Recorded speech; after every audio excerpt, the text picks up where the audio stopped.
বন্যার পানি নেমে যাওয়ার পর নোয়াখালীতে দেখা দিয়েছে ডায়রিয়ার প্রাদুর্ভাব। প্রতিদিনই হাসপাতালে বাড়ছে রোগী। শয্যার চেয়ে বেশি রোগী ভর্তি হওয়ায় মেঝেতে রেখে রোগীদের চিকিৎসা দিচ্ছেন চিকিৎসকরা। নোয়াখালী থেকে বিস্তারিত জানাচ্ছেন সহকর্মী মিজানুর রহমান। স্মরণকালের ভয়াবহ বন্যায় নোয়াখালীর ৮টি উপজেলা ৮৭টি ইউনিয়নের যে ভয়াবহ রূপ বন্যা সৃষ্টি হয়েছিল সেটি কিন্তু ক্রমশ উন্নতি হচ্ছে, অর্থাৎ গত কয়েকদিনে পানি আস্তে আস্তে নামছে।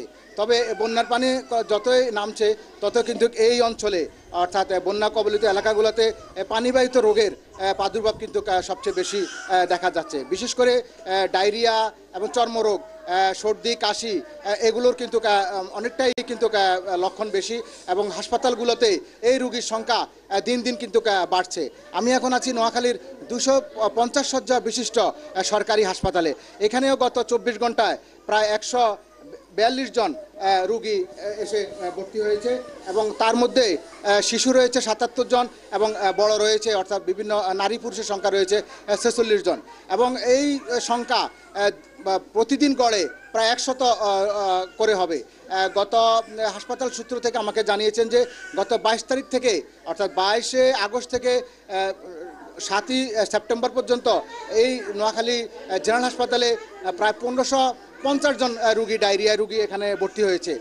এছাড়া যে বিভিন্ন উপজেলা স্বাস্থ্য কমপ্লেক্সগুলো রয়েছে সেখানেও কিন্তু রুগীর সংখ্যা দিন দিন বাড়ছে, অর্থাৎ যেই রুগীর যে যা সিট রয়েছে তার চেয়ে কয়েক গুণ বেশি রুগী কিন্তু হাসপাতালের মেঝেতে বা সিঁড়িতে বিভিন্ন জায়গায় তারা কিন্তু চিকিৎসা নিচ্ছেন। এখানকার রুগী এরা অভিযোগ রয়েছে হাসপাতালগুলোতে চিকিৎসা সেবা নিয়ে, অর্থাৎ তারা এখানে আসার পর প্রয়োজন মতো ডাক্তার পাচ্ছেন না, ওষুধ পাচ্ছেন না। তারা বলছেন যে তারা 3 থেকে 4 দিন পর্যন্ত হাসপাতালে চিকিৎসার জন্য আসলেও সেই পরিমাণ কাঙ্ক্ষিত তারা চিকিৎসার তারা দেখতে পাচ্ছেন না। ফলে বাধ্য হয়ে তাদেরকে এখানে থাকতে হচ্ছে এবং ওষুধ যেটি সরবরাহ করা হচ্ছে হাসপাতাল থেকে তার চেয়েও বেশি তারা বাইরে থেকে ওষুধ কিনতে হচ্ছেন। অবশ্য এখানকার যারা কর্তব্যরত নার্স রয়েছেন তারা বলছেন তারা সাধ্যমতো চেষ্টা করছেন এইসব রোগীকে চিকিৎসা দেওয়ার জন্য এবং সরকারি যে ওষুধগুলো বরাদ্দ করা হয়েছে সেগুলো তারা দেওয়ার জন্য দিচ্ছেন। তাদের বিরুদ্ধে যে অভিযোগগুলো করা হচ্ছে সেটি সঠিক নয়।